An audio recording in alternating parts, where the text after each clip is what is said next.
A fountain fills all the pipes and the steady runs all 0.75 meter cube per second.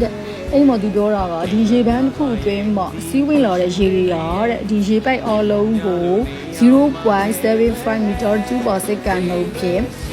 မှန်ဖြစ်ပေးတယ်လို့ပြောတယ်။အဲ့မှာဘာပြောထားလဲဆိုလို့ရှိရင်ဒီမှာသူပေးချက်ကြီးတစ်ခုပေးတော့ကျဲလို့0.75 meter cube per second လို့ပြောထားတယ်။ဒီနေ့အဖြစ်ဒီမှာမီတာကျူးဆိုတော့ volume တီးပြီးတော့ဘာနဲ့စထားလဲဆိုတော့ တိုင်းလေးနဲ့စထားเนาะအဲ့ဆိုလို့ရှိရင် volume flow rate ကိုသူကပေးထားတာ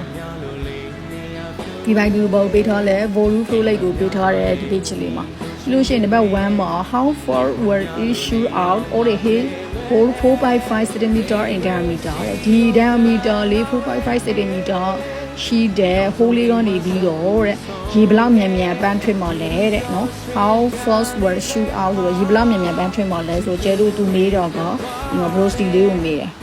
ပြီးလို့ရှိရင်ဒီ hole လေးကဘလောက်ရှိလဲဆိုလို့ရှိရင် 4.5 cm လို့ပြောထားနော် cm and diameter ဆိုတော့ကျဲတို့ကသူ့ radius ပြောင်းမယ် radius ဆိုတော့or equal to b d by 2နော်အဲ့တော့ကျဲတို့က cm လေးထွင်လာမယ်အဲ့တော့မီတာထပ်ပြီးချိန်လိုက်မယ်နော်အဲ့တော့သူလိုချင်တာက velocity ကိုလိုတယ်လို့ပြောတဲ့အတွက်ကြောင့်မို့လို့ကျဲတို့က velocity ဆိုတော့ v by d equal to av ဆိုတဲ့ကျဲတို့မှာပုံပေးပြီးလေးရှိရ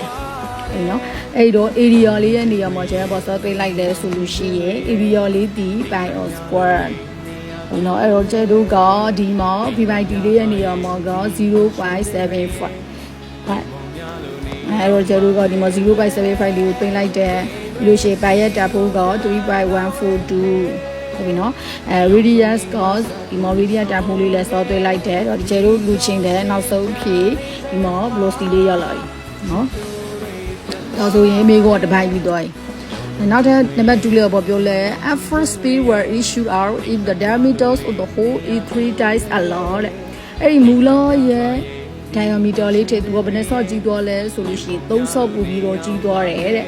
အဲ့လိုဆိုလို့ရှိရင် at first speed were issue out ဆိုတော့အဲ့ရေရဲ့ velocity speed လေးကလည်းဘယ်လောက်ထိမြန်မြန်ပန်းထွင်မှလဲလို့သူကမေးတာဒီမှာလဲသူလိုချိန်တော့က velocity လေးကိုပဲလိုချင်တယ်ဒါပေမဲ့ diameter ကတော့ဘယ်နဲ့ဆော့ကြီးသွားလဲဆိုတော့3ဆော့ပူပြီးတော့ကြီးသွားတယ်လို့ကျဲလို့ပြော